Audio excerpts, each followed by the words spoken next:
is not only about getting things done, but also about having the means to pursue them effectively to a logical conclusion. The responsibility of making and implementing decisions through public policy and legislation at the state level rests solely on the government and its governance structures. The picture of the education landscape in northern Nigeria is discolored by many distasteful scenes that require urgent and reconstructive painting. That responsibility lies principally on the state government, more specifically the executive governors. According to UNICEF Nigeria, 1 in every 5 of the world's out-of-school children is in Nigeria. Despite free and compulsory primary education, about 10.5 million of Nigerian children between the ages of 5 to 14 years are not in school. In the north of the country, the picture is even bleaker, with a net attendance rate of 53%. States in the northeast and northwest have female primary net attendance rates of 47.7% and 47.3% respectively, meaning that more than half of the girls are not in school. It is proven that a state's development is primarily based on its people and its resources. However, it ultimately depends on the people only as to what extent they can use available resources efficiently to achieve a rapid rate of development and breakthroughs in economic and social innovation. As people play the most important role in shaping a state, education is responsible for shaping a person. Therefore, education is the backbone of any state. If a state has a higher literacy rate, it will lead to a lower unemployment rate and greater per capita GDP growth. Today, states are confronted with various issues including banditry, kidnapping, low internally generated revenue, poverty, and high numbers of out-of-school children. Only proper education for everyone can eradicate these problems from its root and lead to better states with higher quality of living. All that has just been described explains largely the bouquet of socio-economic problems laced with insecurity being faced in most northern states, with Kaduna State not being an exception. Changing the tide of events requires a decisive and sustained multi-stakeholder effort led by the executive governors in affected states. There couldn't have been a better time to make a better decision than now. Next, we'll reveal the key events that shapes the conflict between the Kaduna State Government and the teachers in its primary schools. In the first part of this video, we gave you some context on the state of education in northern Nigeria and Kaduna State in particular, and we promise to brief you on all that has been happening in the primary education sector in Kaduna State before and after the Kaduna State Government laid off over 21,000 public primary school teachers. Here are the highlights. Event 1, July 2012. The case of incompetent and unqualified teachers working in public primary schools was first reported by the Education Sector Support Program in Nigeria in July 2012 during Governor Patrick Yakowa's administration.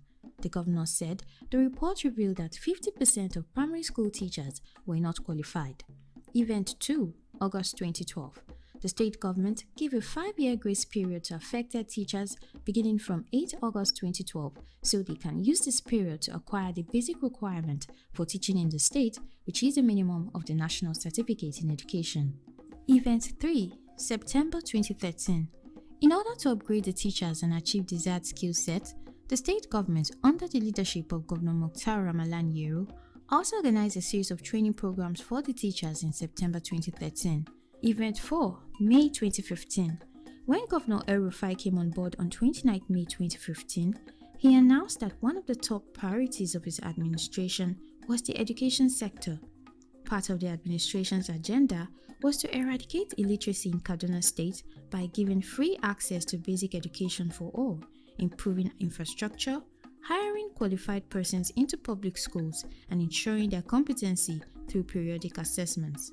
Event 5, June 2015. The whole drama heightened when Governor Elrufai received a report from the Education Sector Support Program in Nigeria in 2015.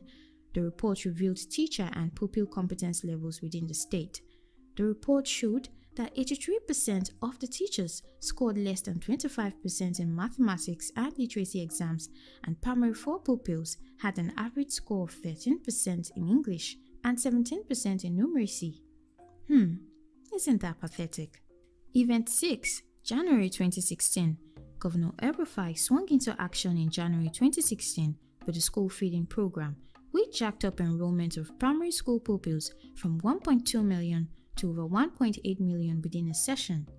He also built new classrooms and renovated some dilapidated structures across the state in the same year. The governor said that his administration met the education sector in a rotten state with poor infrastructure and many incompetent teachers hired through favoritism and man no man. Event 7, September 2016. To probe further into the report submitted by the Education Sector Support Program in Nigeria in the previous year, in order to improve the situation of things, the Kaduna State Government engaged the National Open University of Nigeria to conduct a survey of teachers' competence and to also organize a training and retraining program for the teachers between 2016 and 2017 academic session. In response to this, about 21,000 teachers were trained by the State Universal Basic Education Board and the Universal Basic Education Commission. Event 8, May 2017. The grace period given to unqualified teachers in 2012 by the previous administration to upgrade themselves came to an end in May 2017. Event 9, June 2017. After the teachers had been taken through a series of training and had exhausted their grace period, the Kaduna State Government conducted a competency test in collaboration with Teachers Registration Council of Nigeria and the Nigerian Union of Teachers for Primary School Teachers on the 3rd of June 2017. This test assessed the literacy and numeracy levels of the teachers through a Primary 4 test.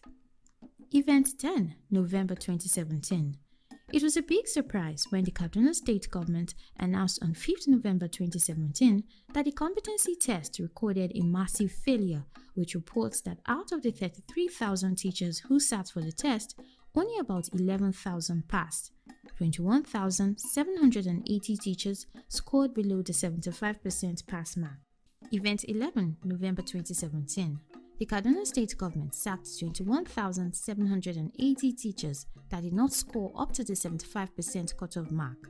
While some felt it was a smart and applaudable move by the government, the labor unions and the teachers disagreed and accused the Kaduna State Government of being inconsiderate and irrational, citing the attendant socio-economic impact of government decision on the teachers and their families as a major concern. They also threatened to go on strike should the Kaduna State Government refuse to go back on its decision. The chairman of the State Council of Nigerian Union of Teachers, Audu Amba, said in his interview with Vanguard newspaper in November 2017 that the union was initially in support of the competency test on the ground that the pass mark would be 60%, but the union withdrew its support when the Kaduna State Government decided to breach the agreement by increasing the cutoff mark to 75%. Event 12, November 2017. The labor unions on the 23rd of November 2017 fulfilled their threats by giving instruction to all primary schools within the state to close down and begin strike with immediate effect. The chairman of the Nigerian Union of Teachers stormed the streets of Kaduna alongside some teachers and pupils to protest in favor of the disengaged teachers. However, the Kaduna State Government, having established that many of the teachers do not even have the basic knowledge of the subjects they were hired to teach, stood its ground and refused to be intimidated, insisting that the education sector must undergo reform and no one will gamble with the future of innocent children just to score cheap political points. Event 13, January 2018. The Kaduna State Government once again gave another chance to the retrenched teachers to prove themselves.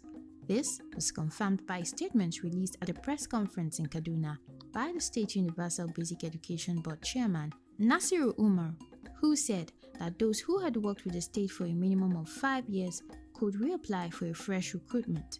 It was reported that over 43,000 people applied, in which about 10,000 among the new applicants were part of the initially disengaged 21,780 teachers. Guess what?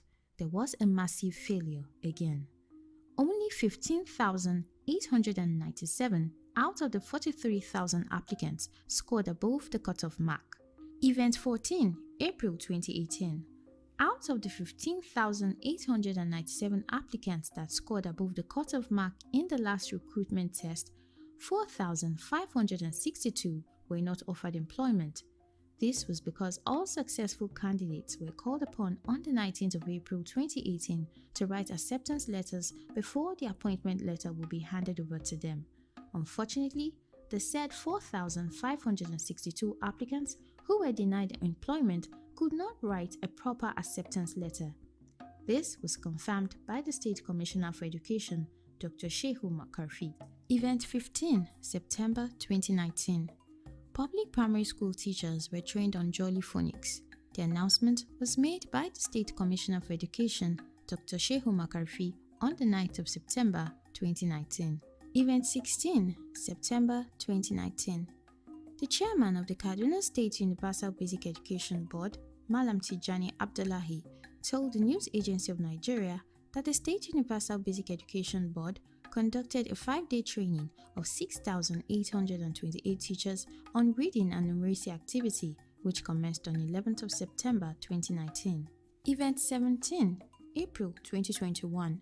In order to ensure that all serving teachers in public primary schools in Kaduna State have the qualifications they presented, the Kaduna State Government instructed the Kaduna State Universal Basic Education Board to begin a certificate verification exercise in April 2021 by contacting institutions that awarded the certificate submitted by deserving teachers. This exercise lasted till October 2021. Within this period, 13 institutions were contacted and 9 have responded. Event 18, December 2021. According to a statement released by the chairman of the Kaduna State Universal Basic Education Board, Tijani Abdullahi, at a press conference held in Kaduna State on 2nd December 2021, a total of 451 certificates were verified and 233 out of these certificates turned out to be fake. He also added that the board would dismiss and prosecute all the teachers that presented fake certificates.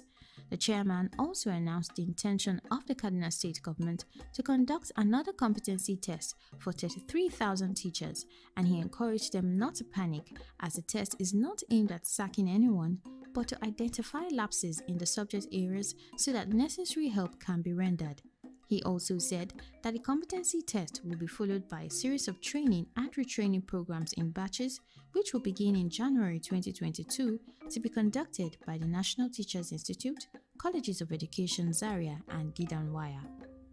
Event 19, December 2021.